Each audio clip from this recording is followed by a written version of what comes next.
Hello students, welcome to வெற்றி Tamil NEET academy. அனைவரும் பார்த்தீங்கன்னா நீட் எக்ஸாமுக்காக ரொம்ப ஆழமாக படிச்சுட்ருப்பீங்க அப்படிங்கிற ஒரு நம்பிக்கையோட இந்த வீடியோ நம்ம ஸ்டார்ட் பண்ணலாம். இந்த வீடியோவோட கண்டென்ட்னு பார்த்தீங்கன்னா how to extract given data.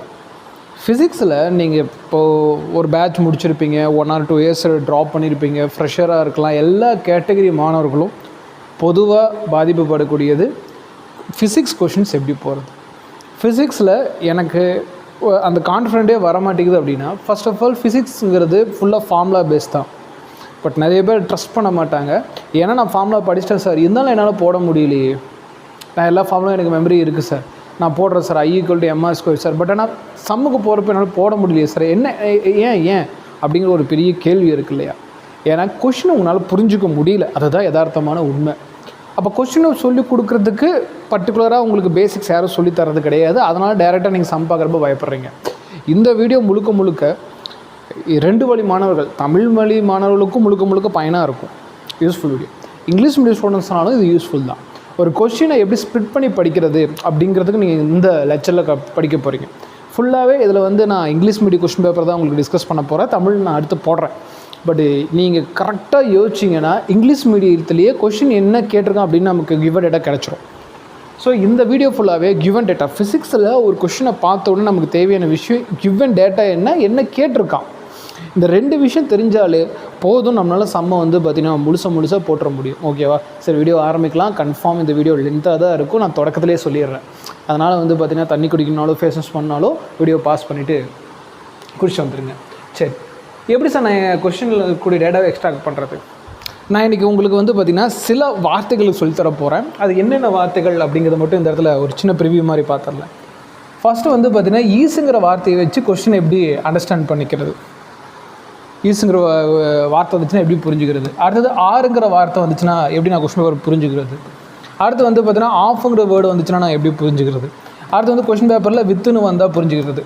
நல்லா புரிஞ்சுக்கன்னா இது இங்கிலீஷ் கிராமர் லெக்சர்ஸ் கிடையாது. இது ஃபிசிக்ஸில் ஒரு கொஷினை முதல்ல நீங்கள் ஏன் புரிஞ்சுக்கணும். ஆனால் இதில் எப்படி அப்ரோச் பண்ணுறது, எப்படி சால்வ் பண்ணுறது, இதெல்லாம் வேறு மெத்தடு. டெட் வீடியோன்னு ஒன்று போட்டிருக்கேன், டபுள் ஈக்குவேஷன் டிவிஷன் மெத்தட். டெட் மெட் பாருங்கள், சூப்பராக இருக்கும். அதோட தொடர்ச்சியாக தான் நான் ஃபிசிக்ஸில் ஃபஸ்ட்டு ஃபண்டமெண்டல் ரொம்ப பேசிக்கான திங்ஸை நான் சொல்லித்தர போகிறேன் இந்த வீடியோவில். இந்த வீடியோ பார்த்த உடனே நீங்கள் ஒரு கொஸ்டின் பேப்பர் எடுத்து அனலைஸ் பண்ண ஆரம்பிச்சிருவீங்க. ஓகே, இந்த கொஸ்டின் எப்படி பிரிக்கலாம், இந்த கொஸ்டின் எப்படி பிரிக்கலாம், இந்த கொஸ்டின் எப்படி. ஃபஸ்ட் நம்ம என்ன பண்ண போகிறோம்னா, கொஞ்சம் மெடிக்கல் டேர்மில் சொல்லணும்னா டிசெக்ஷன் பண்ண போகிறோம். ஒரு கொஸ்டினை பிரித்து இதுதான் இப்படி தான் அப்படின்னு புரிஞ்சுக்கிறதுக்காக தான். சரியா? இந்த அளவுக்கு இன்ட்ரோ சொல்கிறதுக்கு காரணம் பேனிக் ஆகிடக்கூடாது. சார் ஏதோ சொல்கிறாரு அப்படி இல்லை, இது எல்லாருக்குமே அடிப்படையானது தான். முக்கியமாக தமிழ் மீடியம் ஸ்டூடெண்ட்ஸ் இந்த வார்த்தைகள் தெரிஞ்சே ஆகணும். அப்போ உங்களால் இங்கிலீஷ்லேயே கொஷினை போட்டுற முடியும். எது ஃபிசிக்ஸ் கொஷினை. சரியா? Right. Is, are, of, with இந்த மாதிரி வார்த்தைகளை பயன்படுத்தலாம். சரி, ரைட்டு. நான் டைரெக்டாக அதுக்கான ரூல் கொடுக்குறேன். இது வரைக்கும் இல்லைனாலும் ஒரு நோட்டு பக்கத்தில் எடுத்து வச்சு இது எழுதுங்க. இது ஒரு அன்பு கட்டளை. இப்படி எழுதுனா மட்டும்தான் எக்ஸாம் போகிறப்போ டைம் ரிவிஷன் பண்ணிட்டு போக முடியும். எதுவுமே இது ஃபண்டமெண்டல் அப்படிங்கிறது ஏன் கற்றுக்குறோம்? நமக்கு ஃபார்முலா தெரிஞ்சுமே சம் போட முடியலன்னா ஃபண்டமெண்டல் வீக்காக இருக்குன்னு அர்த்தம் கண்ணா. அப்போ ஃபண்டமெண்டல் கற்றுக்கிட்டதுக்கு அப்புறம் கொஷினை பாருங்கள், ஒரு புதுசான ஒரு ஓப்பன் ஆகும். சரி, ஃபஸ்ட்டு ஈஸ் கான்செப்ட் ரொம்ப முக்கியமான கான்செப்ட். இதை வச்சு கொஷினை 75% நீங்கள் டிசெக்ஷன் பண்ணிடலாம். ஈஸ் தான் இங்கே ரூல் பண்ணும். சரி, ரைட். ஈஸ் பெரும்பாலும் ஃபஸ்ட்டு பார்க்கலாம். ஈஸ் பெரும்பாலும் பதிலுக்கு அருகில் காணப்படும், பதிலுக்கு பக்கத்தில் பார்க்க முடியும். ஓகேவா? நான் இதுக்கான எக்ஸாம்பிள்ஸ் தரேன். எல்லாமே இந்த வருஷம் கேட்ட கொஷின். உங்களுக்கு ஹோம்ஒர்க்காக ப்ரீவியஸ் இயரில் கொஷின் கேட்ட கொஷின்ஸ் எல்லாம் நீங்கள் பண்ணுறதுக்கு நான் கொடுப்பேன். பிஃபோர் இந்த லெக்சர் கம்ப்ளீட் பண்ணும். ஈஸ் எங்கே இருக்கும்? பெரும்பாலும் பதிலுக்கு பக்கத்தில் இருக்கும், ஆன்சருக்கு பக்கத்தில் இருக்கும். அடுத்தது காட்டுறேன், இப்போ எக்ஸாம்பிள் காட்டுறேன், முதல்ல பார்க்கலாம். ஈஸ் எதற்கு சொந்தம், அப்படி கொடுக்குற ஈஸ் யாருக்கு சொந்தங்கிறத ஒரு கொஷின் பேப்பர் எடுத்து பார்க்கணும். ஃபஸ்ட்டு ஹோம்ஒர்க் இதுதான் உங்களுக்கு. ஒரு கொஷினை பார்த்தீங்கன்னா ஈஸ் யாருக்கு சொந்தம்னு கண்டுபிடிச்சிங்கனாலே கொஷின் என்ன கேட்குறான், என்ன கொடுத்துருக்கான்னு புரிஞ்சிடும். அதுலேயும் சில விஷயங்கள் இருக்குது, லெக்சர் முடிகிறப்ப பாருங்கள், சூப்பராக புரியும். ஈஸ் யாருக்கு சொந்தம்னு பார்த்தீங்கன்னா அதன் முன் உள்ளே ஃபிசிக்கல் குவான்டிட்டியை மட்டும் செக் செய்ய வேண்டும். First point. ஈஸ் யாருக்கு சொந்தம் கண்டுபிடிக்கிறது, அதுக்கு முன்னாடி கூடிய ஃபிசிக்கல் குவான்டிட்டியை நம்ம செக் பண்ணணும். ஃபிசிக்கல் குவான்டிட்டினா என்ன? ஏன்னா ஃபிசிக்கல் குவான்டிட்டி ஃபிசிக்ஸில் படிக்கக்கூடிய டேர்ம்ஸ். ஃபார் எக்ஸாம்பிள் ஃபோர்ஸ் அப்படின்னா ஒரு ஃபிசிக்கல் குவான்டிட்டி, விசை, மொமெண்டம், ஒர்க்கு, இந்த மாதிரி. அதாவது அறிவியல் சம்மந்தப்பட்ட வார்த்தைகளாக இருக்கணும். அதுக்கு தான் மேக்ஸிமம் யார் சொந்தமாக இருப்பாங்க? ஈஸ் சொந்தமாக இருக்கும். இப்போ உதாரணத்துக்கு நான் பார்த்தீங்கன்னா நம்பர் அப்படின்னு கொடுத்தேன்னா மேக்ஸிமம் அது ஃபிசிக்ஸ் கொஷினில் சொந்தமாக இருக்காது. நான் எக்ஸாம்பிள் தரேன், இருக்கலாம், யாருக்கு சொந்தமாகவும் இருக்கலாம், பட் அதிகபட்சம் அது வாய்ப்பு கிடையாது. ஒரு எக்ஸாம்பிள் காட்ட உங்களுக்கு புரிஞ்சிடும். ஸோ மேக்ஸிமம் உங்களுக்கு என்னவாக இருக்கணும், ஒரு ஃபிசிக்கல் குவான்டிட்டி, ஃபிசிக்ஸ்குள்ளே படிக்கக்கூடிய ஒரு குவான்டிட்டிக்கு அது சொந்தமாக இருக்கும். சரி, இன்னொரு டைம் ரூல் சொல்கிறேன். எங்கே பார்க்கணும், ஈஸ் அப்படிங்கிறது வந்து பார்த்திங்கன்னா யாருக்கு சொந்தம்னா அதுக்கு முன்னாடி வரக்கூடிய ஃபிசிக்கல் குவான்டிட்டியை செக் பண்ணுங்கள். இதுதான் ஃபஸ்ட்டு பாயிண்ட், எழுதிச்சுங்க. அதுக்கு முன்னாடி வரக்கூடிய ஃபிசிக்கல் குவான்டிட்டியை செக் பண்ணுவோம். சரி, 2024 கேட்ட ஒரு கேள்வியில் பார்க்கலாம். இந்த கேள்வி பார்த்தோன்னே நீங்கள் பயந்துருப்பீங்க. முதல்ல நான் இந்த கேள்விக்கு ஆன்சர் போடுங்கன்னு சொல்ல மாட்டேன். இங்கிலீஷ் தான், தமிழ் மீடியம் பசங்கள்லாம் கவனிங்க. இந்த கேள்விக்கு நீங்கள் வந்து ஆன்சர் போடணுங்கிற அவசியமே கிடையாது. முதல்ல என்ன கொடுத்துருக்கோம், நம்ம என்ன கண்டுபிடிக்கணும் அப்படிங்கிறத நீங்கள் புரிஞ்சுக்கணும் இல்லையா? ரைட், இதில் பாருங்கள், ஈஸுங்கிற வார்த்தையை இங்கே கொடுத்துருக்கான்.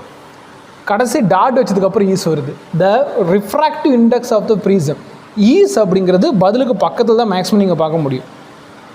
இதுதான் பதிலுக்கு பக்கத்தில் வந்து பார்த்திங்கன்னா ஈஸுங்கிற வார்த்தையை பார்க்க முடியும். இந்த ஈஸுங்கிற வார்த்தை யாருக்கு சொந்தம் அப்படின்னு நம்ம அடுத்து கண்டுபிடிக்கணும். ஈஸுங்கிற வார்த்தை அதுக்கு அடுத்து யாருக்கு சொந்தம் அப்படின்னு கண்டுபிடிக்கணும். அதுக்கு என்ன சார் பண்ணணும் அப்படின்னு கேட்டிங்கன்னா, லிசன்.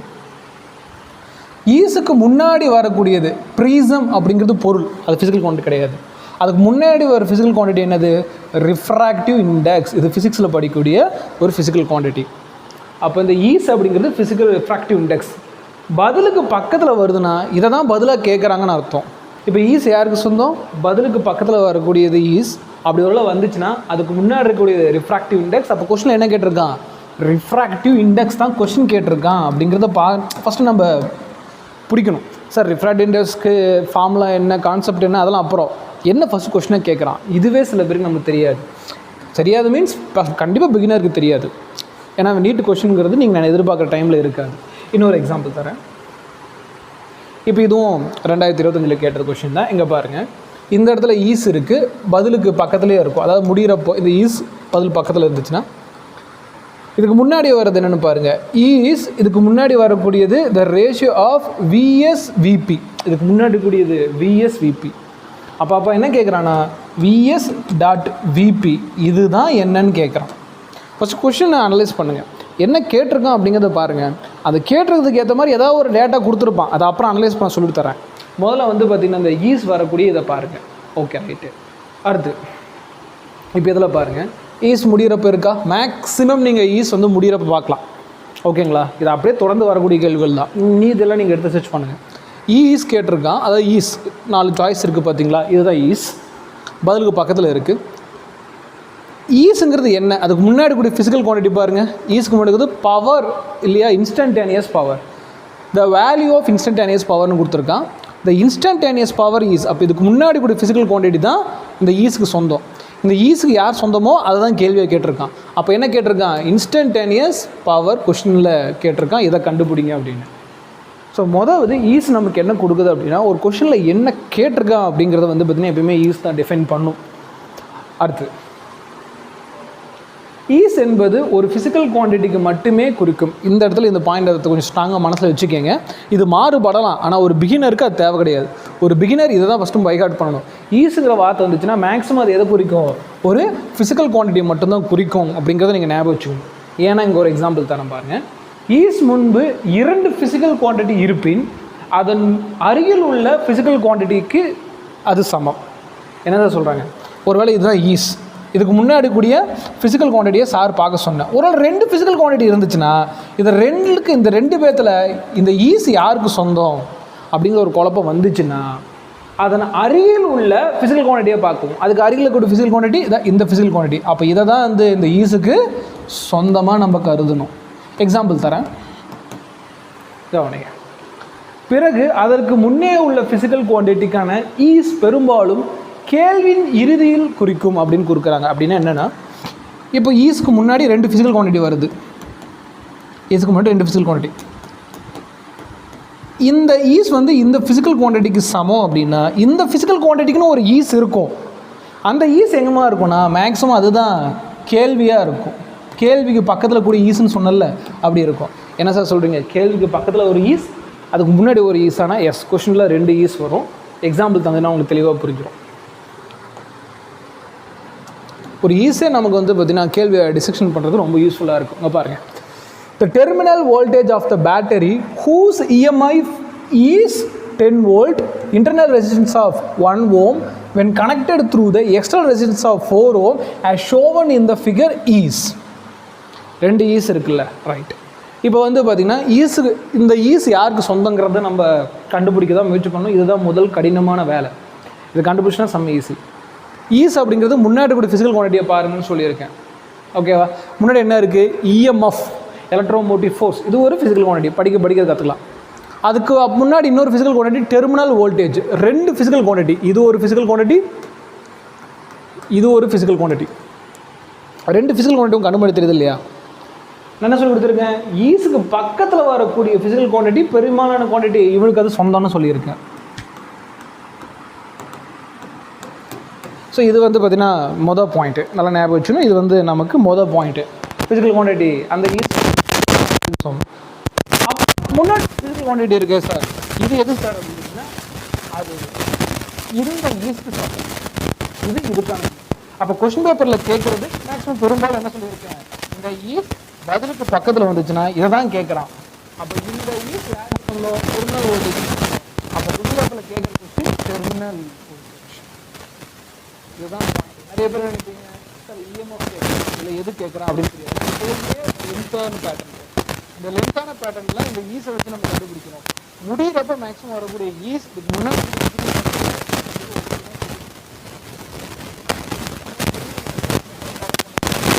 எல்லா ஈஸியும் பார்க்கலாம். ஃபார் எக்ஸாம்பிள் எக்ஸ்டர்னல் ரெசிஸ்டன்ஸ் இருக்குது, இதை பார்க்கணுமானா கண்டிப்பாக பார்க்கக்கூடாது. இங்கே இருக்க ஈஸை ஃபஸ்ட்டு கண்டுபிடிக்கணும். இந்த ஈஸுக்கு மட்டும் ரெண்டு ஃபிசிக்கல் குவான்டிட்டி வந்துச்சுன்னா இந்த ஈஸுக்கு பக்கத்தில் கூடிய ஃபிசிக்கல் குவான்டிட்டி சொந்தம், அண்ட் இந்த ஈஸுக்கு இந்த ஃபிசிக்கல் குவான்டிட்டி சமம். அப்போ இதுதான் கேள்வியில் கேட்குறான் அப்படின்னா இந்த ஈஸுக்கு சொந்தம் இவன், அப்போ இவன் தான் நம்ம கொஸ்டினில் கேட்குறான்னு அர்த்தம். இன்னும் எக்ஸாம்பிள்ஸ் போக தரம் பாருங்கள். இந்த இடத்துல வந்து the following circuit equivalent capacitance between the terminal A and terminal B is. இந்த ஈஸ் அப்படிங்கிறது மேக்ஸிமம் கேள்விக்கு பக்கத்தில் வந்திருக்கா? அப்போ இதுதான் கேட்குறான்.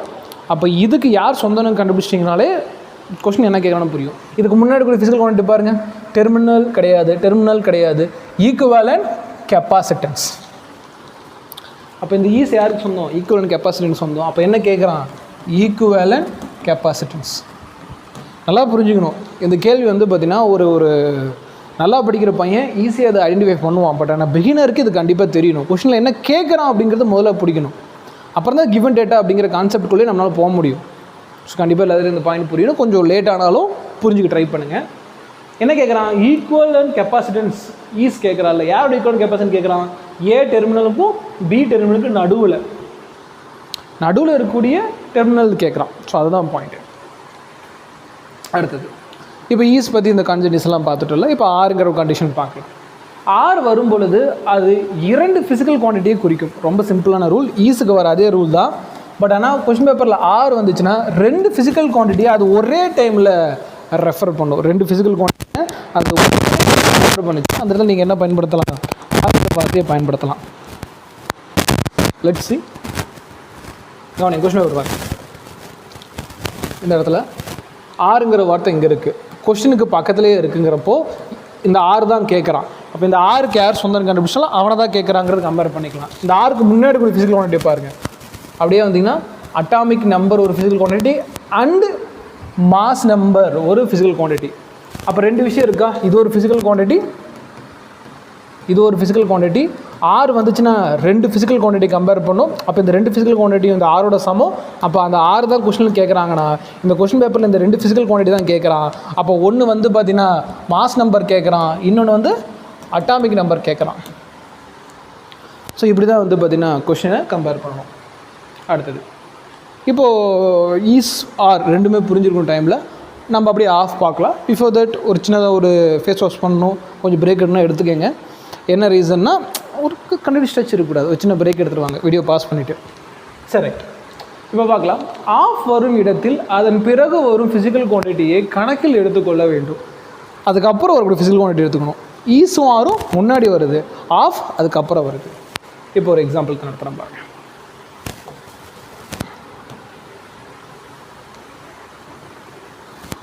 ஓகே தான், ரைட். லிசன்மா, ஏ ஒயர் ஆஃப், இங்கே பாருங்கள் ஃபஸ்ட்டு வார்த்தையிலே இது இருக்கா? Wire of length L, length எல்னு கொடுத்துருவானா, ஆஃபுக்கு அப்புறம் வருதுன்னா இந்த லென்த் வந்து இந்த ஆஃபுக்கு தான் சொந்தம். அடுத்து வந்து இந்த இடத்துல ரெசிஸ்டன்ஸ் ஆஃப்னு கொடுக்கல. அப்போ ரெசிஸ்டன்ஸ் 100 ஓம். இங்கே பாருங்கள் ஈஸ் வந்துருக்கு. இப்போ இதுக்கு தான் இந்த ஆஃப் கற்றுக்கணுங்கிறது. இப்போ என்ன பண்ணுவீங்க, சார் சொல்லி கொடுத்துட்டாரு. ஈஸுங்கிறது அதுக்கு முன்னாடி வர ஃபிசிக்கல் குவான்டிட்டிக்கு சொந்தம்னு சார் சொல்லிட்டாரு. இதுக்கு முன்னாடி வந்து பார்த்தீங்கன்னா எங்கே சார் ஃபிசிக்கல் குவான்டிட்டி இருக்குது அப்படிங்கிறத சார் செக் பண்ணுறப்போ எல்லோரும் ரெசிஸ்டன்ஸ் எடுத்துருவீங்க. அப்படி எடுக்கக்கூடாது. ஏன் எடுக்கக்கூடாதுன்னா இங்கே ஆஃப் வந்துருக்கு. முதல்ல அதை தான் பார்க்கணும். ஆஃப் அப்படிங்கிறது லென்த்துக்கும் சமம், அண்டு போட்டதுனால ரெசிஸ்டன்ஸுக்கும் சமம். அதனால் வந்து இந்த ஈஸ் வந்து பார்த்தீங்கன்னா இந்த ரெசிஸ்டன்ஸுக்கும் சமம் கிடையாது, லென்த்துக்கும் சமம் கிடையாது. அதுக்கு முன்னாடி ஒயருக்கு தான் சமம். சார் ஒயர் ஒரு ஃபிசிக்கல் குவான்டிட்டி கிடையாது, இட்ஸ் ஓகே. ஏன்னா இந்த இடத்துல ஆஃப் வந்ததுனால இந்த ரெண்டு ஃபிசிக்கல் ஒன்று நம்மளால் எடுத்துக்க முடியாது. அதனால் ஈஸ் யாருக்கு சொந்தம், ஒயருக்கு சொந்தம். டிவைடட் இன்டூ 10 ஈக்குவல் பார்ட்னா ஒயரை தான் என்ன பண்ணுறாங்க 10 பிரிக்கிறாங்கன்னு அர்த்தமே தவிர்த்து ரெசிஸ்டன்ஸை 10 பிரிக்கிறாங்க, லென்த்தை 10 பிரிக்கிறாங்கிற மீனிங் கிடையாது. ஸோ இப்படி தான் ஆஃப் வர இடத்துல இன்னும் கொஞ்சம் எக்ஸ்ட்ரா நம்ம டீட்டெயிலிங் பண்ணணும். சரி, அடுத்து வந்து பார்த்தீங்கன்னா கிளாஸில் இங்கே பார்க்கலாம். The resistance of this final combination is, இங்கே பாருங்கள், ஈஸ் யாருக்கு சொந்தம்னு கண்டுபிடிக்கணும். ஈஸ் மேக்ஸிமம் எங்கள் பக்கத்தில் இருக்கும், கொஸ்டினுக்கு பக்கத்தில் இருக்கும்.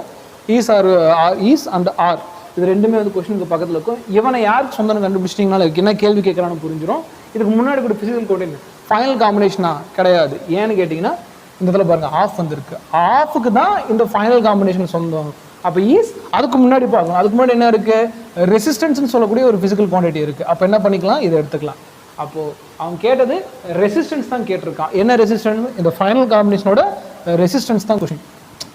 இப்போ எல்லாருக்கும் புரிய ஆரம்பிச்சிருக்குன்னு நினைக்கிறேன். என்ன கேள்வி கேட்டிருக்கான், எப்படி இந்த கிவன் டேட்டாவை எடுக்கிறது, கொஸ்டின் என்ன கேட்டிருக்கான் அப்படிங்கிறது இதில் ரெசிஸ்டன்ஸ் கொஸ்டினை கேட்டிருக்கான். அடுத்தது இப்போ பாருங்கள், ரெண்டு காம்பினேஷன் வந்து அடுத்தது இந்த இடத்துல எப்படி ரிசர்ச் பண்ணுறோம் பாருங்கள். The physical quantity which have the same dimension as those of solid angles are.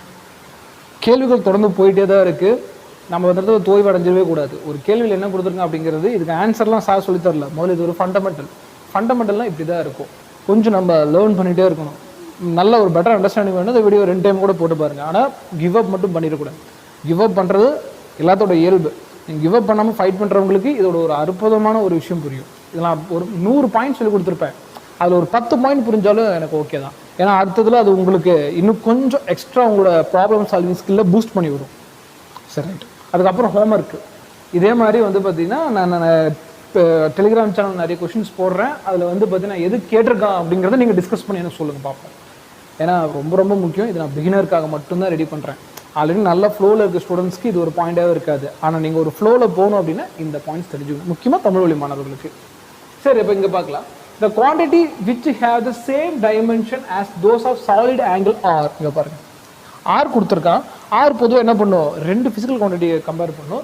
நிறைய பேர் நினைப்பாங்க இந்த R அப்படிங்கிறது சாலிட் ஆங்கிளுக்கு சொந்தம்னு நினைப்பாங்க. சாலிட் ஆங்கிள் சொந்தம் ஆகாது. ஏன்னா அதுக்கு முன்னாடி பாருங்க ஆஃப் வந்துருக்கு. அப்போ ஆஃபுக்கு தான் யார் சொந்தம், சாலிட் ஆங்கிள் சொந்தம்.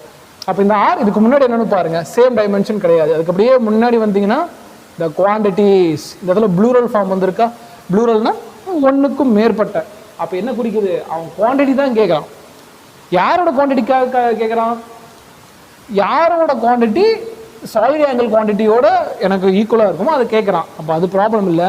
அவன் கேட்குற இந்த இடத்துல ரெண்டு குவான்டிட்டிஸ் கேட்குறான். இங்கே பாருங்க, கொஸ்டினில் ரெண்டு குவான்டிட்டிஸ் இருக்கா, இப்படி தான் இருக்கும். கொஸ்டினில் ஃபஸ்ட்டு என்ன கேட்குறான் அப்படிங்கிறத தெளிவுபடுத்திக்கணும். நிறைய ஹோம்ஒர்க் சம் போடணும். அப்போ தான் இதில் என்ன நடக்குது அப்படிங்கிற விஷயம் உங்களுக்கு தெளிவாக புரியும். அண்ட் அதுலேருந்து நீங்கள் ஓன் நோட்ஸ் எடுக்கலாம். இது எல்லாமே 2024 கேட்கப்பட்ட கேள்விகள் தான். இப்போ இந்த கேள்விகள் பாருங்க, the maximum elongation of steel. அப்போ அந்த ஸ்டீல் வந்து ஆஃபுக்கு சொந்தம். ஆஃப் ஒயர் ஆஃப் 1 மீட்டர், இந்த 1 மீட்டர் அப்படிங்கிறது இந்த ஒயருக்கு சொந்தம். ஆஃப் லென்த்து, அதான் 1 மீட்டர் லென்த்துனா அந்த 1 மீட்டர் இந்த லென்த்துக்கு சொந்தம். If the elastic limit of steel and its modulation respectively are வந்து கொஸ்டினுக்கு பக்கத்தில் இருக்குது. அப்போ ஆர் தான் கேட்குறான். இந்த ஆருக்கு யார் சொந்தம், ரெண்டு ஃபிசிக்கல் குவான்டிட்டி. இதுக்கு முன்னாடி அப்படியே வந்தோம்னா எங்கே மாடுலஸ் ஒரு physical quantity and elastic limit ஒரு ஃபிசிக்கல் குவான்டிட்டி. ஃபிசிக்கல் குவான்டிட்டி பிரச்சனை இல்லாமல் அது நீங்கள் பாடங்கள் படிக்க படிக்க அந்த வார்த்தைகளை வச்சு கண்டுபிடிச்சிடலாம். இதுதான் ஃபிசிக்ஸ் டேர்ம்.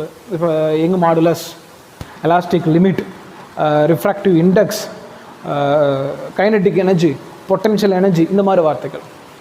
அப்போ கொஸ்டினில் என்ன கேட்குறான், elastic limit of steel and Young modulus of steel ரெண்டுமே வந்து பார்த்திங்கன்னா இல்லை இங்கே பாருங்கள் அது கொடுத்துட்டான். இன்னும் கொஸ்டின் முடியல அது கேட்கல. எனக்கு கொஸ்டின் இன்னும் முடியல. அது கொடுத்துருக்கான் ஆறுன்னு கொடுத்துட்டு இது ரெண்டு கொடுத்துட்டு ஈஸ்ன்னு கேட்குறான். இங்கே தான் ஈஸ் இருக்குது. அப்போ இந்த ஈஸ் யாருக்கு சொந்தம் பாருங்கள், கேள்விக்கு பக்கத்தில் இருக்கா. அப்போ இதை தான் கேட்குறான்.